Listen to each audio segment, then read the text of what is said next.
Hello, welcome back to परचम। मैं पूजा आप लोग का परचम क्लासेस में बहुत बहुत स्वागत करती हूँ। और आज का हमारा जो टॉपिक है वो क्रिप्स मिशन और क्विट इंडिया मूवमेंट मतलब भारत छोड़ो आंदोलन पे है। ये हमारी पूरी मॉडर्न हिस्ट्री की सीरीज चल रही है। इसके पहले के सारे वीडियो आपको परचम की प्लेलिस्ट में मिल जाएंगे। अच्छा, लास्ट क्लास का आपको याद होगा कि मैंने आपको सिखाया था कि देखो होता क्या है। आपका साइमन कमीशन भारत आता है 1927 में, बनता है 28 में भारत आता है और साइमन कमीशन का लोग विरोध करते हैं। और 1930 में क्या होता है, 1930 में जो है वो साइमन कमीशन की रिपोर्ट आती है। कोई भी उसकी कमीशन की रिपोर्ट को मानता नहीं है, इसलिए लंदन में क्या होते हैं, राउंड टेबल कॉन्फ्रेंस होते हैं। और राउंड टेबल कॉन्फ्रेंस के आधार पर गवर्नमेंट ऑफ इंडिया एक्ट 1935 आता है, जो कि हम पुराने सेक्शन में डिस्कस कर चुके हैं। अब इस गवर्नमेंट ऑफ इंडिया एक्ट 1935 से क्या होता है, भारत में एक गवर्नमेंट बनती है, 28 मंथ की गवर्नमेंट बनती है कांग्रेस की। लेकिन मैंने आपको सिखाया जब सेकेंड वर्ल्ड वॉर की कंडीशन आती है तो सेकेंड वर्ल्ड वॉर के समय क्या होता है, सेकेंड वर्ल्ड वॉर में ब्रिटिशर्स अपनी तरफ से बोल देते हैं कि भारतीय हमारे साथ है और इस पूरे कांग्रेस के कमीशन के साथ कोई भी डिस्कशन ये लोग नहीं करते हैं, राइट। तो जिसके कारण क्या होता है, कांग्रेस के जो लोग हैं वो रिजाइन कर देते हैं और कांग्रेस की जो 28 मंथ की गवर्नमेंट है वो खत्म हो जाती है। ये बातें मैंने आपको डिस्कस की थी। अब इसी के आगे की सारी बातें हमको डिस्कस करनी है, ओके है। तो देखिएगा अब हमें क्या बात करनी है, आज हमें अगस्त ऑफर के बारे में बात करनी जो कि 1940 में आया था। अच्छा, ये जो क्विट इंडिया मूवमेंट हो रहा है, अगस्त प्रस्ताव आ रहा है, ये जो सारी चीजें हो रही हैं, उस समय भारत का जो गवर्नर है वो लॉर्ड लिनलिथगो है। अब सुनिएगा भारत में क्या क्या हो रहा है। सबसे पहली चीज तो सेकेंड वर्ल्ड वॉर शुरू हो चुका है ना। सेकेंड वर्ल्ड वॉर की शुरू हो चुकी है, शुरुआत हो चुकी है और ब्रिटिश जो है वो इंडियंस का साथ चाहते हैं। जैसे कि फर्स्ट वर्ल्ड वॉर में गांधी जी ने कहा था कि ब्रिटिशर्स का साथ देंगे, क्योंकि हमको ऐसा लगता था कि बाद में ब्रिटिशर्स हमारी मदद करेंगे, लेकिन ऐसा कुछ तो होता नहीं है। अब यहाँ पर क्या मुद्दा बन रहा है, अब सेकेंड वर्ल्ड वॉर में ब्रिटिशर्स चाहते हैं कि ये लोग जो है भारतीय हमारा समर्थन करें, लेकिन ब्रिटिशर्स ने इंडियन से परामर्श किए बिना ही कह दिया कि इंडियंस तो सेकेंड वर्ल्ड वॉर में हमारे साथ है। इससे इंडियंस तो नाराज हो जाते हैं। इसलिए यहाँ पर 1940 में जो कांग्रेस का सेशन होता है, कहाँ होता है, रामगढ़। रामगढ़ कहाँ है, अभी बिहार में है। वहां पर जब सेशन होता है तो बिल्कुल समर्थन देने से मना कर देते हैं कि हम तो सरकार भी हमने खत्म कर दी और हम ब्रिटिशर्स को सेकेंड वर्ल्ड वॉर में समर्थन नहीं करेंगे। हम समर्थन तभी करेंगे जब ये एक इंतरिम गवर्नमेंट को तैयार करते हैं और भारत के संविधान बनाने के लिए, भारत के कॉन्स्टिट्यूशन के फॉर्मेशन के लिए काम करते हैं, भारत को पूर्ण स्वराज देते हैं अगर, तो ही हम सेकेंड वर्ल्ड वॉर में तैयार होंगे। अब लॉर्ड लिनलिथगो को सोच रहे हैं यार सेकेंड वर्ल्ड वॉर में तो इंडियन हमें चाहिए ही चाहिए, इंडियंस तो हमें चाहिए चाहिए। कांग्रेस जैसी बड़ी पार्टी अगर हमारा अपोज करेगी तो इंडियंस तो हमारा साथ देंगे नहीं। इसलिए लॉर्ड लिनलिथगो एक प्रपोजल लेके आते हैं 1940 में, जिसको हम अगस्त प्रस्ताव के नाम से जानते हैं। साथ ही साथ जैसे कि मैंने आपको कहा था कांग्रेस का हर साल सेशन होता है, वैसे ही मुस्लिम लीग का भी सेशन होता है और मुस्लिम लीग का भी 23 मार्च 1940 को लाहौर में अधिवेशन हो रहा है मुस्लिम लीग का। और ये किसने कंडक्ट किया या कौन प्रेसिडेंट थे, तो मोहम्मद अली जिन्ना थे। कब, 23 मार्च 1940 को मोहम्मद अली जिन्ना के द्वारा लाहौर में कांग्रेस इसका मुस्लिम लीग का सेशन होता है। और ये लोग भी यही बात कर रहे हैं कि पाकिस्तान को डिवाइड कर दो। बेसिकली जो पाकिस्तान शब्द है, एक कैम्ब्रिज यूनिवर्सिटी में एक स्टूडेंट थे चौधरी रहमत अली, उनके द्वारा ये पाकिस्तान शब्द दिया गया था। और एक उर्दू शायर थे मोहम्मद इकबाल, उन्होंने सबसे पहले पाकिस्तान की प्रपोजल को रखा था। तो यहाँ पे 1940 में जो है वो पाकिस्तान सेपरेट करने की बात कर रहे हैं, अलग स्टेट बनाने की बात कर रहे हैं। तो यहाँ पे कांग्रेस अपनी अलग राग लगाए हुए हैं, मुस्लिम लीग अलग कह रहे हैं और ब्रिटिशर्स को तो समर्थन चाहिए है, ठीक है। तो यहाँ पर लॉर्ड लिनलिथगो क्या करते हैं, एक प्रपोजल लाते हैं जिसको अगस्त प्रस्ताव के नाम से जाना जाता है। बात समझ में आई। अगस्त प्रपोजल क्यों कह रहे हैं, क्योंकि 8 अगस्त को 1940 में वायसराय जो थे लॉर्ड लिनलिथगो, उनके द्वारा अगस्त प्रपोजल को लाया गया था, इसलिए इसको अगस्त प्रपोजल के नाम से भी जाना जाता है। क्यों, क्योंकि सेकेंड वर्ल्ड वॉर में ये लोग हमारा समर्थन चाहते हैं। तो क्या क्या की फीचर्स थे यहाँ पर प्रपोजल में, यहाँ पे हिंदी और इंग्लिश दोनों में आपको पीडीएफ है और ये पीडीएफ परचम की वेबसाइट से आपको मिल जाएगी। तो फटाफट एक बार लिंक को शेयर कर दें अगर आपको चीजें समझ में आती हैं, आपको लगता है कि आने वाले एग्जाम में यूजफुल होंगी। चलो, तो सबसे पहले भारत के लिए डोमिनो स्टेट बनाने की बात करते हैं कि भारत को एक डोमिनो स्टेट बनाया जाए, ऐसा इस प्रपोजल में कहा गया, ठीक है। अगली बात यहाँ पे क्या की जाती है, यहाँ पे की जाती है कि युद्ध में आप हमारा समर्थन दो, युद्ध जब खत्म हो जाएगा तो हम एक असेंबली बनाएंगे जो कि भारत के संविधान का गठन करेगी। ठीक है, ऐसा इसमें प्रपोजल में कहा गया। इसमें इसके बाद अलावा ये कहा गया जो गवर्नर की कार्यकारिणी परिषद है, मतलब जो विजरी है उसकी एग्जीक्यूटिव काउंसिल है, उसको एक्सटेंड किया जाएगा और उसमें ज़्यादा से ज़्यादा भारतीयों को भी शामिल किया जाएगा। हम माइनॉरिटीज़ के हितों की बात करेंगे, हम जो है इंटरिम गवर्नमेंट की संरचना करेंगे। कब? आज इसके युद्ध के बाद। ये सारी बातें इस प्रपोजल में कही गई, लेकिन इस प्रपोजल में कहीं पे भी ये बात नहीं की गई कि हम सेपरेट पाकिस्तान देंगे या पृथक निर्वाचन या सेपरेट इलेक्शन की बातें नहीं की गई। और आपको पता है जहां जहां भी सेपरेट इलेक्शन की बात होती है, सेपरेट पाकिस्तान की बात होती है और नहीं मानी जाती, तो उस प्रपोजल को मुस्लिम लीग कभी भी नहीं मानती। तो अगस्त प्रस्ताव को भी मुस्लिम लीग ने नहीं माना। ठीक है, साथ ही साथ यहाँ पर अगस्त प्रस्ताव में क्या कहा गया? The resolution was important because it recognise the logic of making the constitution by the Indian themself and the demand of the Congress to constitute a constitution assembly was also accepted. ये प्रस्ताव इसलिए इंपॉर्टेंट था क्योंकि पहली बार संविधान निर्माण करने के लिए कॉन्स्टिट्यूशन असेंबली को मान्यता दी गई थी कि हाँ, युद्ध खत्म होने के बाद भारत के जो लोग हैं वो कॉन्स्टिट्यूशन असेंबली बनाएंगे भारत और अपने लिए खुद एक संविधान का गठन करेंगे। पहली बार ये बात यहाँ पर जो है वो उठाई जा रही थी और ये बात नेहरू रिपोर्ट में भी उठाई गई थी। लंबे समय से ये बात उठाई जा रही थी कि भारत का अपना एक संविधान होना चाहिए जिसके अनुसार ही भारत चलेगा। तो ये अगस्त प्रस्ताव इसलिए भी इंपॉर्टेंट था, ये बात यहाँ पर इंक्लूड की गई थी, मानी गई थी। लेकिन गांधी जी के द्वारा या जवाहरलाल नेहरू जी के द्वारा, कांग्रेस के द्वारा, मुस्लिम लीग के द्वारा, सभी लोगों के द्वारा इस प्रस्ताव को अस्वीकार कर दिया गया और कहा नहीं, हमें तो पूर्ण स्वराज ही चाहिए, ये छोटा मोटा ऐसा नहीं चाहिए हमको। मुस्लिम लीग कहता है ये दीमक लगा हुआ पाकिस्तान हमें नहीं चाहिए, हम इसका समर्थन नहीं करते। आप पाकिस्तान की मांग यहाँ पर स्पष्ट नहीं है, कॉन्स्टिट्यूशन असेंबली कैसे बनेगी, भारत का रिप्रेजेंटेटिव कैसे होगा, आपके जो गवर्नर जनरल है उसके पास इतनी पावर आपने क्यों दे के रखी है। ऐसे काफी सारे यहाँ पे प्रोविजन है जिसके कारण इस अगस्त प्रस्ताव को नहीं माना गया। अब गांधी जी क्या करेंगे? गांधी जी बोलेंगे कि हम तो सत्याग्रह करेंगे, हम तो मूवमेंट करेंगे, लेकिन अब सेकेंड वर्ल्ड वॉर है, अंग्रेजों की जो सेना है वो तो सेकेंड वर्ल्ड वॉर में है, तो इसलिए हम आप लोगों को ज्यादा परेशान नहीं करेंगे, हम व्यक्तिगत सत्याग्रह करेंगे। मतलब व्यक्तिगत सत्याग्रह का क्या मतलब है? एक व्यक्ति जाएगा, नारे लगाएगा, तिरंगा फहराएगा, सत्याग्रह करेगा, ठीक है, और उसको पुलिस क्या करेगी? आके अरेस्ट कर लेगी। फिर दूसरा व्यक्ति जाएगा, तो इस तरीके से बस जेल भरने का कार्यक्रम करना है और एक एक व्यक्ति सत्याग्रह करेगा। तो व्यक्तिगत सत्याग्रह शुरू करने वाले पहले व्यक्ति कौन थे? विनोबा भावे थे। उसके बाद उनको अरेस्ट किया गया, तो फिर जवाहरलाल नेहरू सेकेंड व्यक्ति थे जिन्होंने व्यक्तिगत सत्याग्रह किया और ऐसे करते करते लगभग 25,000 लोगों ने व्यक्तिगत सत्याग्रह किया, लगभग 25,000 लोगों को यहाँ पर अरेस्ट किया गया। तो ये कहलाता है व्यक्तिगत सत्याग्रह। मतलब हमारा मूवमेंट स्टार्ट मतलब चल रहा है, बंद नहीं हुआ है, मतलब अंग्रेज भी परेशान ना हो, हमारा मूवमेंट रुके भी ना। इस तरीके से एक व्यक्तिगत सत्याग्रह का प्रपोजल दिया था महात्मा गांधी ने और व्यक्तिगत सत्याग्रह जो है वो भारत में चल रहा था। तो अगस्त प्रस्ताव की बात मानी नहीं और अब जो यहाँ पर ब्रिटेन है, अमेरिका जैसी दूसरी कंट्री ब्रिटेन पर क्या कर रही है? पावर दे रही हैं, उनको ज़्यादा प्रेशराइज कर रही हैं कि आप इंडियंस को शामिल करो सेकेंड वर्ल्ड वॉर में। जर्मनी जापान के अगेंस्ट आपको इंडियंस को सपोर्ट करना पड़ेगा, आपको इंडियंस को अपने में शामिल करना पड़ेगा। और आपको तो पता है ना, सुभाष चंद्र बोस जो थे, INA, आज़ाद हिंद फौज, ये सभी जापान के समर्थन में थी और जापान की तरफ से लड़े थे और जापान लगातार जीतते जा रहा था और डर था कहीं जापान जो है वो ब्रिटिशर्स को हरा ना दे। तो अमेरिकन जो थे वो ब्रिटिशर्स पे प्रेशर कर रहे थे कि आप भारतीयों को अपना समर्थन में लीजिए, आप उसके लिए कुछ भी कीजिए। तो उस समय जो प्रधानमंत्री या PM है ब्रिटेन के, वो विंस्टन चर्चिल है। चर्चिल, ठीक है, विंस्टन चर्चिल यहाँ पर जो है अभी PM है और वायसराय आपको मैंने बताया है लॉर्ड लिनलिथगो है। तो इन लोगों ने सोचा कि एक हम मिशन बनाते हैं, एक हम प्रस्ताव जो है प्रपोजल इंडियंस को देते हैं जिसको हम क्रिप्स मिशन के बारे में कहते हैं। तो क्रिप्स मिशन कब आता है? 1942 में आता है। अब इसमें कौन कौन था, क्या हुआ, इसका बैकग्राउंड क्या है, सिग्निफिकेंस क्या है और ये अनसक्सेसफुल क्यों रहा, वो सब कुछ देख लेते हैं। तो चलिए आइए बात करते हैं क्रिप्स मिशन भारत में भेजने का कारण क्या था। तो सबसे पहला कारण था कि ब्रिटेन जो है वो जापान से हार रहा था और जापान भारत पर भी हमला ना कर दे और पूरा कंट्रोल जापान के हाथों में ना चला जाए। और अमेरिका के द्वारा दिया जाने वाला प्रेशर इस क्रिप्स मिशन का उद्देश्य था। साथ ही साथ भारत के लोगों को सेकेंड वर्ल्ड वॉर में शामिल करना, भारत के लोगों को शामिल करना ही इस क्रिप्स मिशन का उद्देश्य था। इसलिए क्रिप्स मिशन जो है वो ब्रिटेन के प्राइम मिनिस्टर विंस्टन चर्चिल के द्वारा मार्च 1942 में भेजा गया। अगर डेट की बात करें तो 23 मार्च। अच्छा, 23 मार्च का देखो, 3 मैं डेट आपको बताती हूँ, ठीक है, सुनिएगा ध्यान से ना। 23 मार्च अगर यहाँ पे 1940 है तो ये मुस्लिम लीग का सेशन है, जो कि कहाँ पर हो रहा है आपका, मुस्लिम लीग का सेशन लाहौर में। प्रेसिडेंट कौन है, मोहम्मद अली जिन्ना।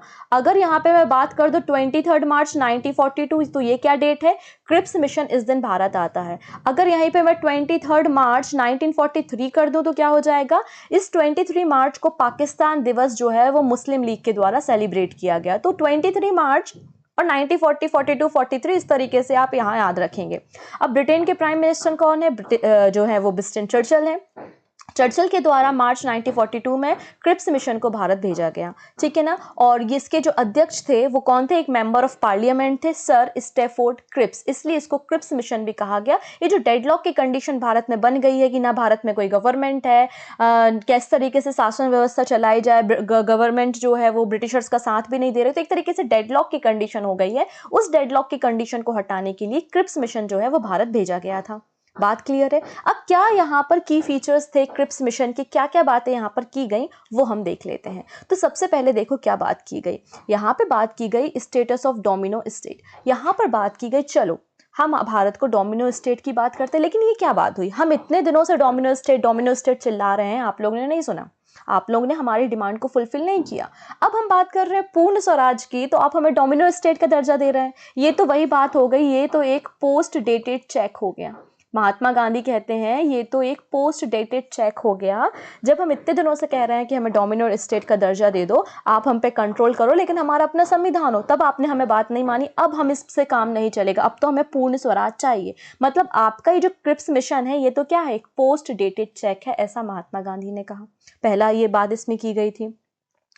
चलो दूसरी बात क्या की गई, अब यहाँ पर संयुक्त राष्ट्र संघ, अन्य अंतरराष्ट्रीय निकाय और संस्थाओं में अपनी भूमिका को खुद ही निर्धारित कर सकेगा भारत। जैसे कि कॉमनवेल्थ हो गया, यूनाइटेड नेशन हो गया, इंटरनेशनल बॉडीज और इंस्टीट्यूट हो गए, उनमें भारत की भी इंपॉर्टेंस होगी और भारत भी इसमें अपने रिप्रेजेंटेशन को भेज सकेगा और अपनी पॉलिसी को डिसाइड कर सकेगा, निर्धारित कर सकेगा। ये बात की गई। बोला गया कि युद्ध खत्म हो जाएगा तो एक हम कॉन्स्टिट्यूशनल असेंबली बनाएंगे, जिसमें भारत के लोग मिलके, डिफरेंट प्रिंसली स्टेट के, डिफरेंट प्रोविंसेस के लोग मिलके भारत के संविधान का गठन करेंगे, और जो प्रिंसली स्टेट्स होंगे वहां से जो राजा आएंगे वो नॉमिनेट किए जाएंगे। ये बात की गई, लेकिन हमारी एक कंडीशन है। ब्रिटिश गवर्नमेंट ने कहा बाकी सब तो ठीक है, हमारी एक कंडीशन है। हमने पूछा बता दो कि क्या कंडीशन है, अगर अपना संविधान बनाना है, उस संविधान को अप्लाई करना है, तो हमारी एक कंडीशन है। तो कंडीशन ये कहती है कि आप संविधान सभा का गठन कीजिए, आप सभी प्रोविंसेस को मिलाइए, प्रिंसली स्टेट को मिलाइए, प्रिंसली स्टेट के जो लोग होंगे वो नॉमिनेट होके आएंगे, सब कुछ ठीक है। लेकिन अगर कोई भी प्रिंसली स्टेट भारत से अलग रहना चाहता है, पाकिस्तान की तो बात हो नहीं रही है, भारत से अलग होना चाहता है या फिर सेपरेट रहना चाहता है, इंडिपेंडेंट रहना चाहता है, तो वो रह सकता है। ये बात यहाँ पर कही गई, ठीक है। तो ये तो क्या होगा, ये तो भारत की एकता को तोड़ने की बात, भारत की यूनिटी और भारत जो एक संघ है, जो एक यूनियन है, उसको तोड़ने की बात यहाँ पे की गई। तो कैसे कांग्रेस और मुस्लिम लीग इसको मानेंगे। साथ ही साथ यहाँ पे तो कहीं बात ही नहीं हो रही कि पाकिस्तान बनेगा, या माइनॉरिटीज के लिए यहाँ पे कोई भी बात नहीं हो रही है, माइनॉरिटीज के हितों की रक्षा के लिए यहाँ पे कोई भी बातें नहीं की गई। इसलिए मुस्लिम लोग, माइनॉरिटीज और इंडियन नेशनल कांग्रेस के द्वारा इसका बहिष्कार किया गया, ठीक है। और साथ ही साथ क्या कहते हैं कि जब तक कानून नहीं बन जाता है तो सारे डिफेंस मामले और सारे एक्सटर्नल अफेयर्स जो है वो कौन संभालेगा, गवर्नर जनरल रहेगा। तो गवर्नर जनरल के पास ही पूरी पावर अभी भी थी, तो ये बात हमको पसंद नहीं आई। इसलिए क्या होता है, जो क्रिप्स मिशन होता है वो फेल हो जाता है, असफल हो जाता है, ठीक है। तो कांग्रेस क्यों इसको सपोर्ट नहीं करती, क्योंकि हमें डोमिनो स्टेट नहीं चाहिए, हमें पूर्ण स्वराज चाहिए।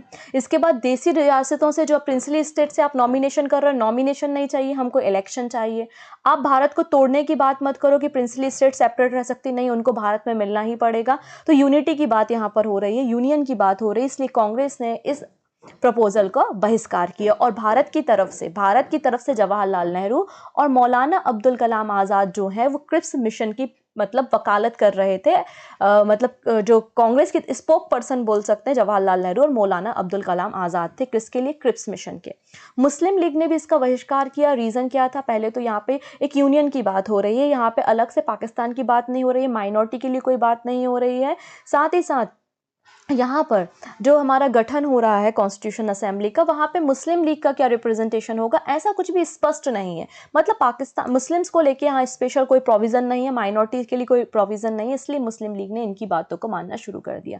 दूसरे जो दल हैं, मतलब माइनॉरिटीज़ हो गए या सिख हो गए, दूसरे कम्युनिटी भी इस बिल का क्या कर रहे हैं, अपोज कर रहे हैं, इसलिए क्रिप्स मिशन जो है वो अनसक्सेसफुल रहता है। हालांकि ब्रिटिशर्स भी चाहते थे कि क्रिप्स मिशन सक्सेसफुल ना हो, क्योंकि कौन चाहता है कि हमारा कोई कंट्री कोई गुलाम है, तो कौन चाहता है गुलामी, मतलब रूल करना कौन नहीं चाहता, कौन चाहता है कि जिसको उसने गुलाम कर रखा है वो हमसे दूर चला जाए। क्योंकि अगर क्रिप्स मिशन पास होता है तो इसको हमें क्या करना पड़ेगा, डोमिनो स्टेट बनाना पड़ेगा, भारत के लोगों को पावर देनी पड़ेगी, वो अपना कानून बना सकते हैं। तो इसलिए जो चर्चिल थे प्रधानमंत्री, विदेश मंत्री एम्ब्री थे, लॉर्ड लिनलिथ वायसराय तथा कमांडर इन चीफ थे वेबल, ये सभी लोग चाहते थे कि क्रिप्स मिशन सफल ना हो, और बिल्कुल वैसा ही हुआ, क्रिप्स मिशन सफल नहीं हुआ। ठीक है, तो अब गांधी जी कहते हैं यार हम इतने समय से कोशिश कर रहे हैं कि हमें पूर्ण स्वराज चाहिए, और आप समय समय पे कुछ तो भी प्रपोजल लाते हैं, डोमिनो स्टेट की बात करते हैं, कोई अच्छा प्रोटोकॉल नहीं है, कैसे कॉन्स्टिट्यूशन बनेगा, कैसे क्या असेंबली बनेगी, इलेक्शन कैसे होंगे, आपका कोई भी प्रपोजल स्पष्ट नहीं है। इसलिए हम भारत में एक नारा देते हैं, क्विट इंडिया, ब्रिटिशर्स भारत छोड़ो। तो क्विट इंडिया मूवमेंट की शुरुआत, भारत छोड़ो आंदोलन की शुरुआत भारत में हो जाती है 1942 में महात्मा गांधी के द्वारा। अब हमें बात करनी भारत छोड़ो आंदोलन के बारे में, लेकिन उसके पहले 2 क्वेश्चन है जिसके आंसर आपको मुझे कमेंट सेक्शन में बताने पड़ेंगे। पहला क्वेश्चन है, निम्नलिखित प्रधानमंत्रियों में से किसने भारत में क्रिप्स मिशन भेजा? Who among the following prime minister sent Cripps mission to the India? Options आपकी स्क्रीन पे हैं, पहला क्वेश्चन। दूसरा क्वेश्चन है, निम्नलिखित में से कौन क्रिप्स मिशन के साथ कांग्रेस के आधिकारिक वार्ताकार थे, मतलब स्पोक पर्सन थे? तो उन 2 व्यक्तियों के नाम भी आपको बताने। ये 2 क्वेश्चन है जिनके आंसर कमेंट सेक्शन में आप दीजिएगा, मैं इंतजार करूंगी। आइए क्वेश्चन की अगले सेशन की शुरुआत करते हैं।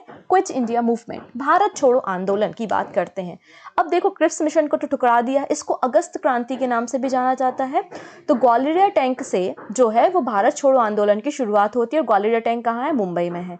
इंडियन नेशनल कांग्रेस की तरफ से इसको प्रेजेंट कौन करता है, महात्मा गांधी करते हैं, और 8 अगस्त 1942 को घोषणा होती है कि हम भारत छोड़ो आंदोलन की शुरुआत करते हैं, और 9 अगस्त से 1942 में भारत छोड़ो आंदोलन की शुरुआत भारत में हो जाती है। ठीक है, इसी में भारत छोड़ो आंदोलन के समय ही क्विट इंडिया, भारत छोड़ो, साथ ही साथ डू और डाई, करो या मरो का नारा जो है वो स्लोगन महात्मा गांधी के द्वारा दिया जाता है। तो ये क्वेश्चन पूछा जाता है कि महात्मा गांधी ने करो या मरो का स्लोगन कब दिया? तो भारत छोड़ो आंदोलन के समय ये स्लोगन दिया गया था। अब यहाँ पे कांग्रेस की आइडियोलॉजी क्या थी? पीसफुल नॉन वायलेंट मूवमेंट, मतलब शांतिपूर्ण तरीके से अहिंसात्मक सत्याग्रह की हम शुरुआत करते हैं। इसमें हम ब्रिटिश इंडिया की जो भी चीज़ें हैं, ब्रिटिशर्स की जो भी चीज़ें, उनको बहिष्कृत करते हैं, उनको हम सहयोग नहीं देंगे, और ब्रिटिशर से कहते हैं कि आप भारत से जाइए, हम अपना कॉन्स्टिट्यूशन असेंबली बना लेंगे, भारत का संविधान का गठन कर लेंगे, और हम भारत का शासन व्यवस्था चला लेंगे, अब हमको आपकी ज़रूरत नहीं है। तो अंग्रेज़ों को अब डायरेक्टली भारत छोड़ने का प्रपोजल यहाँ पे लाया गया, क्विट इंडिया मूवमेंट। लेकिन जैसे ही क्विट इंडिया मूवमेंट की शुरुआत होती है, वैसे ही जो बड़े बड़े लीडर होते हैं, महात्मा गांधी जैसे बड़े बड़े लीडर, सभी लोगों को क्या कर लिया जाता है, अरेस्ट कर लिया जाता है। तो इसको हम बोलते हैं 0R। क्या बोलते हैं इसको हम? 0R, या ऑपरेशन जीरो के नाम से भी इसको जाना जाता है।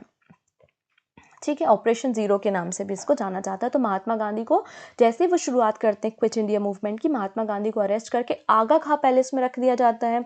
वहीं पे कस्तूरबा गांधी को भी रख दिया जाता है, वहीं पे सरोजिनी नायडू को भी रख दिया जाता है, और बाकी सारे जो लीडर हैं, जैसे राजेंद्र प्रसाद अहमदनगर में, है ना, जयप्रकाश नारायण, जितने भी पॉलिटिकल लीडर हैं, सभी लोगों को क्या कर लिया जाता है, तो यहाँ पर सबको अरेस्ट कर लिया जाता है। मतलब एकमात्र हमारा ऐसा मूवमेंट जिसमें किसी ने इसको लीड नहीं किया, कोई भी इसका रिप्रेजेंटेशन नहीं कर रहा था। ये पूरा का पूरा आंदोलन केवल और केवल जनता के द्वारा चलाया गया। क्यों चलाया गया जनता के द्वारा? क्योंकि सारे के सारे लीडर तो जेल में थे। अब जनता बहुत गुस्से में है, क्योंकि उनके लीडर को तो अरेस्ट कर लिया गया है। तो जनता जब गुस्से में होती है तो क्या करती है? आग लगाती है, प्रोटेस्ट करती है, रैली निकालती है, जुलूस निकालती है। ये लोग वही सारे काम करेंगे, और सारे व्यक्ति कहाँ हैं? जेल में हैं। क्लियर है? चलो, the resolution state the provisions of the movement as. अब कैसे यहाँ पे शुरुआत होती है जरा हम देख लेते हैं। क्या बातें यहाँ पे क्विट इंडिया मूवमेंट में कह रहे हैं? तो पहले तो कह रहा है immediate end to the British rule over India, तुरंत के तुरंत तत्कालिक प्रभाव से ब्रिटिशर्स का कंट्रोल भारत से खत्म करेंगे। जो फाजिज्म है, जो फाजीवादी लोग हैं, जापान या जर्मनी के जो लोग हैं, उनका प्रभुत्व भारत से खत्म करेंगे। हम बात करते हैं कि ब्रिटिशर्स जाएं और हम गवर्नमेंट ऑफ इंडिया जो है, गवर्नमेंट ऑफ इंडिया एक्ट 1935 के जरिए हम अपना कॉन्स्टिट्यूशन बना लेंगे, हमें अब आपकी ज़रूरत नहीं है। और तभी तुरंत के तुरंत हम सभी ने अवज्ञा मूवमेंट की शुरुआत यहाँ पर करते हैं, मतलब हम ब्रिटिशर्स की बात नहीं मानेंगे। सिविल डिसओबीडियंस मूवमेंट की शुरुआत तत्कालिक प्रभाव से अभी के अभी करते हैं और हम एक इंतरिम गवर्नमेंट भी बना लेंगे, अब हमें अंग्रेजों की जरूरत नहीं है। इस मूवमेंट में ये कहा गया। तो गांधी जी लोगों ने सभी लोगों को कहा, गांधी जी ने, कि आप लोगों को इस मूवमेंट में पार्टिसिपेट करना है। आप कैसे पार्टिसिपेट करोगे? तो गवर्नमेंट सर्वेंट से कहा गया कि आप नौकरी मत छोड़ो, आप नौकरी मत छोड़ो, बस आप इतना कह दो कि हम कांग्रेस के प्रति निष्ठा दिखाते हैं, देश के प्रति निष्ठा दिखाते हैं, अंग्रेजों के काम में रुकावट पैदा करेंगे और उनको किसी भी चीज़ में मदद नहीं करेंगे। सोल्जर्स को कहा गया कि आप लोग इंडियंस पे गोली नहीं चलाएंगे। ब्रिटिशर्स कहते हैं कि इंडियंस पे गोली चलाओ, मना कर देना, ठीक है ना। स्टूडेंट्स को कहा गया कि आप अगर चाहें तो स्कूल कॉलेज छोड़ दे सकते हैं, लेकिन आपको याद रखना है अगर आप में इतनी कैपेसिटी है तो ही आप स्कूल कॉलेज छोड़िए। तो स्टूडेंट को कहा गया कि स्कूल कॉलेज छोड़ दो।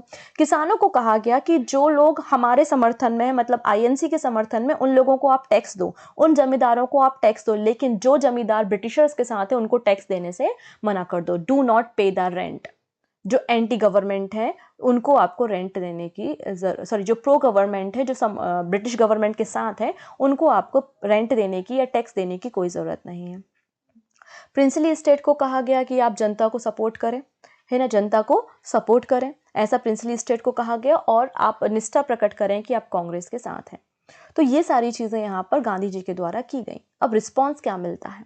तो जैसे कि मैंने कहा, जीरो आर के अंतर्गत जो बड़े बड़े लीडर थे महात्मा गांधी के साथ साथ, इन सभी लोगों को अरेस्ट कर लिया गया। राम मनोहर लोहिया, ठीक है ना, इन सभी लोगों को क्या कर लिया गया? अरेस्ट कर लिया गया। इसलिए पूरा का पूरा ये जो कार्यक्रम था ये जनता के द्वारा चलाया गया। इसमें लगभग 10,000 लोगों को अरेस्ट किया गया। साथ ही साथ यहाँ पर आप देखेंगे लोगों ने लाठीचार्ज किया। यहाँ पे वुमेन्स, औरतों ने भी पार्टिसिपेट किया। अगर आप उषा मेहता को जानते हैं तो उषा मेहता वो थी जिन्होंने रेडियो को ऑपरेट किया था। अब देखो, ये छुपकर, बंकर्स बनाकर छुपकर जो है अपने कार्यक्रम को संचालित करते थे, रेडियो में स्पीच दिया करते थे, बॉम्ब वगैरह इकट्ठा किया करते थे, फंड इकट्ठा किया करते थे, न्यूज़पेपर के जरिए लोगों को अपनी बात पहुंचाते थे, मतलब अंडरग्राउंड रह के अपना प्रोटेस्ट कर रहे थे। तो पहली बार रेडियो पे आने वाली महिला कौन थी? उषा मेहता थी। तो वुमेन्स ने, चिल्ड्रंस ने, सभी लोगों ने इसमें सहयोग दिया और बहुत सारे लोगों को यहाँ पर अरेस्ट किया गया, ठीक है। तो अब ब्रिटिशर्स ने क्या किया? पहले तो लीडर्स को अरेस्ट कर लिया और कहा कि आईएनसी जो है वो एकदम घटिया संस्था है, उसको बैन कर दिया गया, और उसकी जो कांग्रेस की जितनी भी प्रॉपर्टी है उसको सीज कर लिया गया। और गांधी जी तो अरेस्ट थे, जेल में थे, लेकिन उनकी हालत ख़राब होती है। गांधी जी की हालत ख़राब होने लगती है, तो जब उनकी तबीयत ख़राब होने लगती है तो 1944 में गांधी जी को रिहा कर दिया जाता है। लेकिन जब गांधी जी रिहा होकर आते हैं तो उनकी जो वाइफ रहती है कस्तूरबा गांधी, उनकी भी डेथ हो जाती है, और इनके जो सचिव या सेक्रेटरी होते हैं महादेव देसाई, उनकी भी डेथ हो जाती है। तो इस बात का काफ़ी गहरा प्रभाव गांधी जी पर पड़ता है, देखने को मिलता है। अब जनता क्या करती है? तो जनता जो है वो पुलिस स्टेशन पे, रेलवे स्टेशन पे आग लगा देती है, रेल की पटरियों को उखाड़ कर फेंक देती है ना। कम्युनिकेशन और ट्रांसपोर्ट के लिए जितने भी साधन होते हैं उन सबको यहाँ पर प्रतिबंधित कर दिया जाता है, बैन कर दिया जाता है, जनता के द्वारा उन सब पे कब्जा कर लिया जाता है। साथ ही साथ कुछ जैसे मुस्लिम लीग भी इसको सपोर्ट करती है, और मुस्लिम लीग कहती है कि ब्रिटिशर्स डिवाइड करो और जाओ। तो डिवाइड एंड क्विट ये स्लोगन किसका है? ये मुस्लिम लीग का दिया जाता है। तो सभी पार्टी जो है, हिंदू महासभा जो है, वो सभी लोग भारत छोड़ो आंदोलन के समर्थन में रहते हैं। साथ ही साथ अब अलग अलग जगह पे इंतरिम गवर्नमेंट भी बनने लगी है। तो कहीं कहीं जो आप देखेंगे इंतरिम गवर्नमेंट की भी शुरुआत भारत में कर दी जाती है, ठीक है। साथ ही साथ सुभाष चंद्र बोस तो जो है वो आज़ाद हिंद फौज के साथ भारत छोड़ो आंदोलन का समर्थन कर ही रहे हैं, ठीक है ना। सी राजगोपालाचारी मद्रास के काफ़ी इंपॉर्टेंट लीडर हैं, ये भी अपनी एडवोकेटशिप को छोड़ देते हैं, रिज़ाइन कर देते हैं, और उसके बाद आईएनसी को भी ये छोड़ देते हैं, इंडियन नेशनल कांग्रेस को भी ये छोड़ देते हैं। और अलग अलग जगह पे आप देखेंगे इंतरिम गवर्नमेंट चल रही है, जैसे कि आप बलिया, तामलुक, सतारा, इन सभी जगह इंतरिम गवर्नमेंट चलती है। तो इस तरीके से ये मूवमेंट चलता है। लेकिन जब हिंसा बहुत ज़्यादा हो जाती है तो 1944 में क्विट इंडिया मूवमेंट को भी ख़त्म कर दिया जाता है। तो 1942 से 1944 तक ये पूरा मूवमेंट चलता है। अब 1944 के बाद क्या होता है, इसके बाद क्या होता है, किस तरीके से हमारा देश आज़ाद होता है, और किस तरीके से यूनियन ऑफ इंडिया बनता है, भारत एक संघ बनता है, ये सारी बातें हम नेक्स्ट क्लास में करेंगे। तो आई थिंक नेक्स्ट क्लास में आपकी मॉडर्न हिस्ट्री को हम ख़त्म कर देंगे और इसके बाद हम टेस्ट पेपर पर डिस्कशन करेंगे, ठीक है। सो आई होप आपको ये सारी बातें समझ में आई होंगी। तो एक बार लिंक को शेयर ज़रूर करेंगे, और आप परचम के एप्लीकेशन पे जाके आपको क्या करना है, आज के वीडियो से रिलेटेड क्विज़ को भी ज़रूर देना है। तो थैंक यू सो मच, हम नेक्स्ट सेशन में ज़रूर मिलेंगे, तब तक टेक केयर, ध्यान रखेंगे।